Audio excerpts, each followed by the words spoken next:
classic Snorlax Mimikyu combination that we saw really early on in the meta, but sort of dropped off later. He's going to be trying to make sure that his Snorlax team can stand up against the Double Ducks, the Pelipper and Golduck Rain mode of Estephan. Of course, we see the Metagross and Tapu Lele and Garchomp, very common Pokemon, alongside the Double Ducks, and using the Trevenant to fill in that grass slot on the team. Well, I think if we look at Estephan's team to start with, it's a very interesting one because it's a combination of potent pairings. You've got Pelipper and Golduck, Metagross and Tapu Lele. Of course, Metagross capitalizing so well on the Psychic Terrain that Tapu Lele brings. And interestingly, his Grass type is a slightly unused one in the Trevenant. Right. The Trevenant, though, in my opinion, matching up very well with that Snorlax. You think Snorlax is going to be great? I think Trevenant could be a solid answer to it, because really, what can Snorlax do to it? Yeah, that's very smart. I mean, it resists the ground type high horsepower that we see as the coverage. Attacks. No normal attacks. And if you can't attack a Pokemon with, if Trevenant can wall the normal and the ground, not much that Snorlax can do. Just has to get past the Arcanine. Yes. But in the same way, but the rain helps out with that, and the whole team, I think, coming together very well. I'll be interested to see Wolfe's use of Togedemaru in the same way he used Raichu last year for his World Championships. I feel it's a very similar slot and a very similar play. All right, well, we are actually going back in time here for our first game of round one. The classic Metagross and Garchomp lead back from when I was still playing, alongside the Snorlax and Mimikyu for Wolfe. So obviously going for that immediate hard Trick Room threat with that Snorlax and Mimikyu. It's really hard to stop a Mimikyu. The way that they come together is certainly interesting, but with Garchomp able to move first, potentially able to break the disguise, Metagross doing a lot of damage, may be able to follow up and take a knockout. As long as disguise is broken, then he's going to be able to stop that Trick Room, and Snorlax isn't going to be able to capitalize on the speed advantage. Well, with that in mind, of course, it's going to be a little bit harder if we do see the Snorlax set up, but interesting opening. Yeah, it looks like the Mimikyu is going to go ahead and use its own Z move to start off here. Instead of going for the setup with Trick Room, it's just going to be a never-ending nightmare.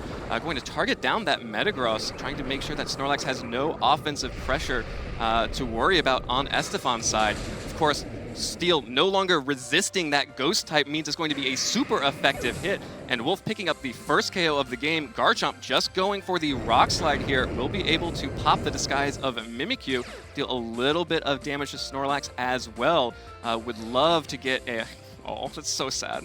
Oh, and does get the flinch on Snorlax, so Wolfe not going to be able to get set up on that Snorlax just yet, thanks to Rock Slide's flinch. I don't think not being set up on the Snorlax is the worst thing, though, because he's removed something very important already. Absolutely. He got rid of the Metagross, and I think maybe we saw something interesting there in that he didn't want Estephan to try and capitalize on a potential Trick Room and get rid of that. So he smartly just removes it from play, takes it out of the equation immediately. And that means he can't get hit by a super effective Steel type attack. That's so important to remove a threat. Absolutely. And looking at how Wolfe's built this Mimikyu could be so interesting. Z Crystal, particularly the Ghostium Z. So scary. So spooky. Was picked up because of its numerous options. But going for the big never-ending nightmare, absolutely fantastic way to start off your World Championship defense. Absolutely. Well, it will be Pelipper for Estephan there on the top of your screen. Mimikyu showing off the Destiny Bond here. So Wolfe trying to take one of the Pelipper or Garchomp down with the Mimikyu.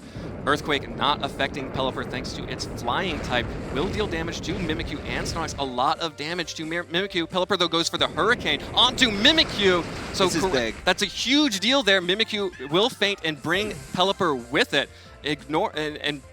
Getting rid of the weather, ignoring a potential Focus Sash, which is what Pelipper loves to run. That's the biggest deal, is not being affected by the Focus Sash because of Destiny Bond. Yep, and there is the attack onto Garchomp, getting a little bit of extra damage and Rough Skin, but the Rough Skin is just enough to activate Snorlax's Berry, and so Wolfe is right back up to basically full hit points on Snorlax, only losing Mimikyu, but Mimikyu taking down 2 Pokemon this game.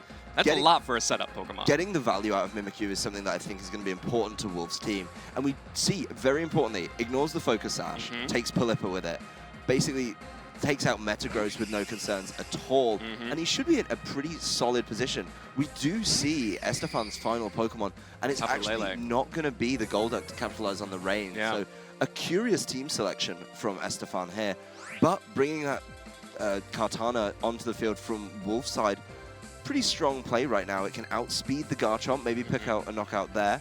Then it gets the Beast Boost, which is going to make it terrifying to the Tapu Lele. So overall, very smart play. The Mimikyu's been so important, and Snorlax is sat at nearly full health. Yeah, Snorlax doesn't care about any of this right now. Snorlax was the defining Pokemon at North American Internationals, and you have to wonder, have people finally brought those answers to it? Well, so far it looks like that might not be the case from Estephan. Kartana will just protect itself this turn while Garchomp goes for the Rock Slide again onto the Snorlax, maybe hoping to get another flinch here. Psychic into the Protect, and Estephan is getting the flinches, so Snorlax is not doing as much damage as it could, not getting set up like it wants to, but that's really just delaying it right now. Yes, it's certainly an interesting way to play the turn. I think Kartana there probably detecting, keeping itself safe, trying to scout out a little bit of how he thinks Estephan's going to play this turn, knowing what he can do, and a very smart switch here to change that terrain up. And without the possibility to change, that Tapu Lele is not going to be as scary for the rest of the game. Yeah, Tapu Lele, of course, can't switch out. That protects Kartana, but it's fast enough to get a lot of damage onto Garchomp, which just barely sticks around with, looks like, probably 1 or 2 hit points. Garchomp able to get a Rock Slide off onto Kartana and Tapu Fini. Kartana, of course, also took that rough skin damage, so taking a little bit of extra chip damage here. Tapu Lele's Psychic onto the Kartana is enough to pick up the KO with the rough skin and the extra chip damage, even without the terrain. So Estephan really pulling back a little bit there, getting that Kartana off the field. Now Wolfe needs this Tapu Fini and Snorlax to be able to take out Tapu Lele and Garchomp. I think it's in a very solid position if you're Wolfe, though, because the psychic damage so limited from Tapu Lele. Even though we did just see the Life Orb get revealed, good information to gather in this best-of-3 setting. Not taking the knockout on Garchomp, which would have been a very clean ending to the game, I feel, is big, and that's something they need to start thinking about in these.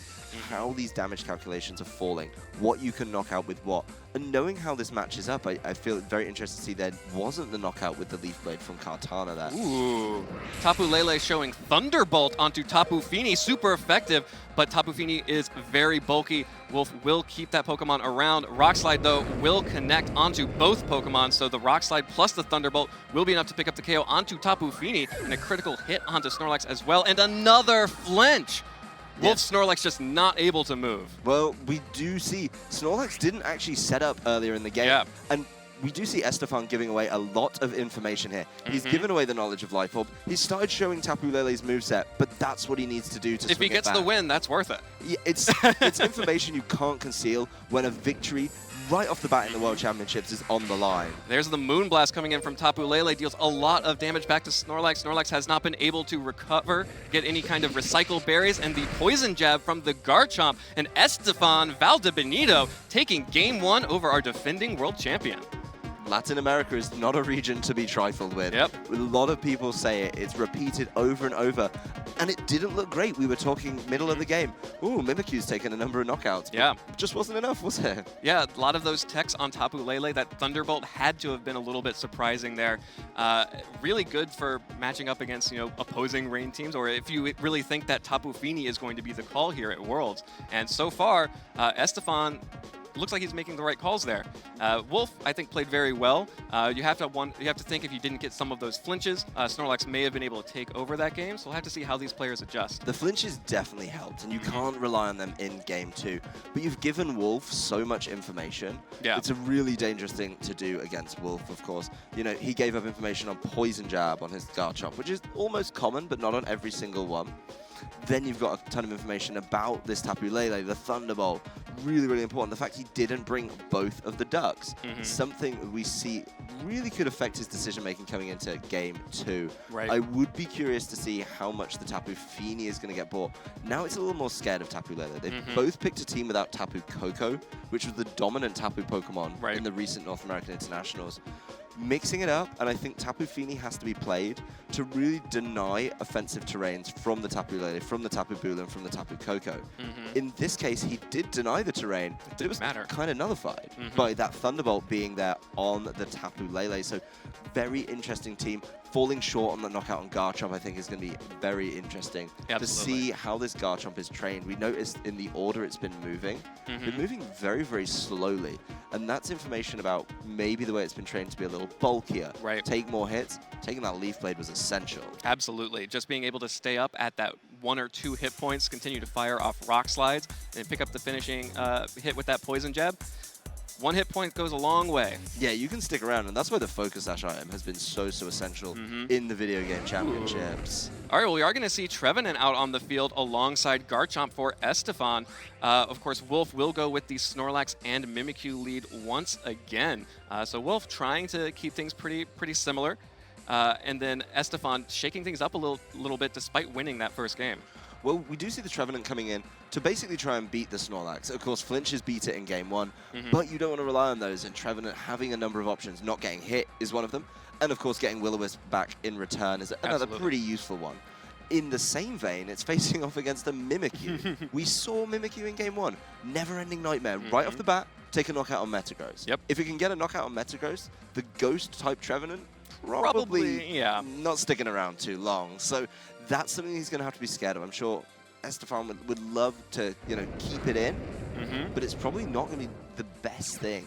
All right, well, Estephan going with what worked in game 1. Another Rock Slide pops the disguise on Mimikyu and will connect with Snorlax. Will-O-Wisp from Trevenant will connect onto the Snorlax, so Snorlax will be burned this game. So no matter what, if Wolfe gets set up here with this Belly Drum, does still have to worry about the burn as well.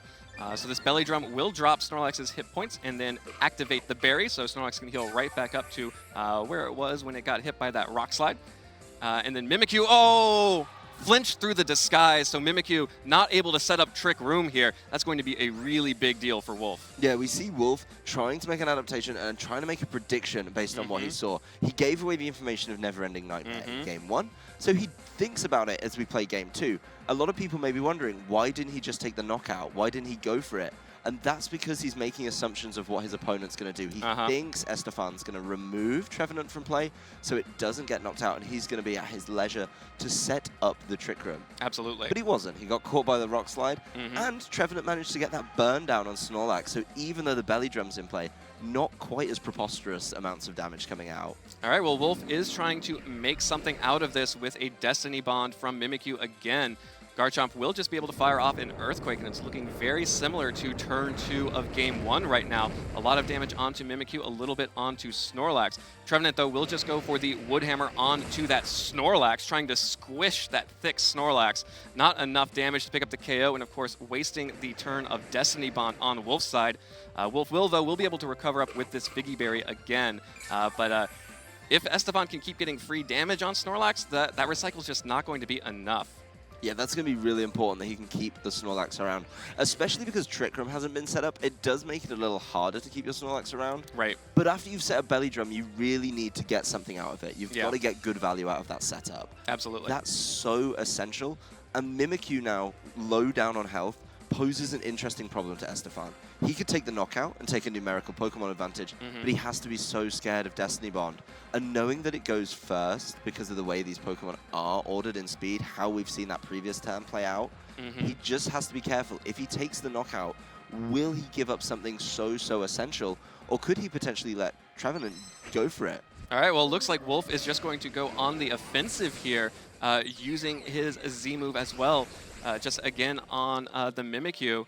Looks like it's going to be that never-ending nightmare once again. Going for the damage. Going for the damage, not for the tricky plays here. Going to just finally pick up the KO onto Trevenant here, but Estephan has to be happy with what that Trevenant did already. Just getting that burn off onto Snorlax is a huge deal. That Trevenant did pretty much the key part of its job, which is burn the Snorlax. It's great if you can stick around and not take the damage, but it didn't, so it's in a good position still. Another Rock Slide coming out from Garchomp, picks up the KO onto Mimikyu, and another flinch on Snorlax.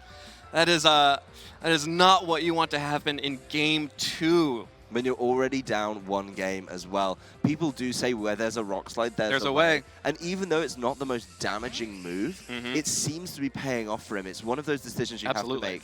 Do you go for Earthquake for bigger damage, or do you go to Rock Slide to open the door to your opponent not being able to move?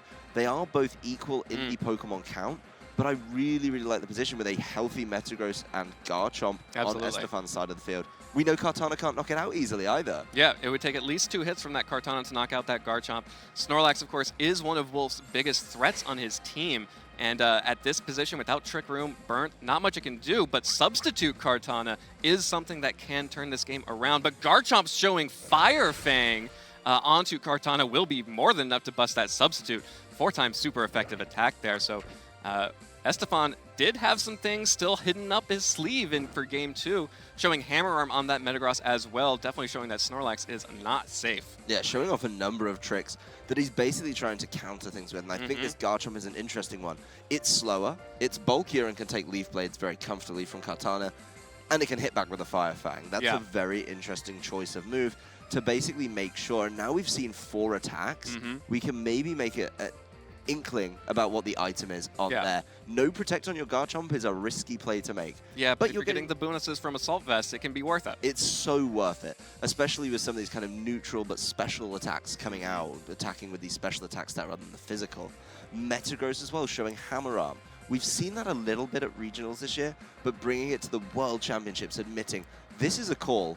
I think it's an inclination of how scary Snorlax has been that people need more fighting type moves. Absolutely, that is 100% a call for when you're afraid of Snorlax, you bring that Hammer Arm on Metagross. Looks like Wolfe is going to try and take back a little bit of momentum with a switch to Tapu Fini.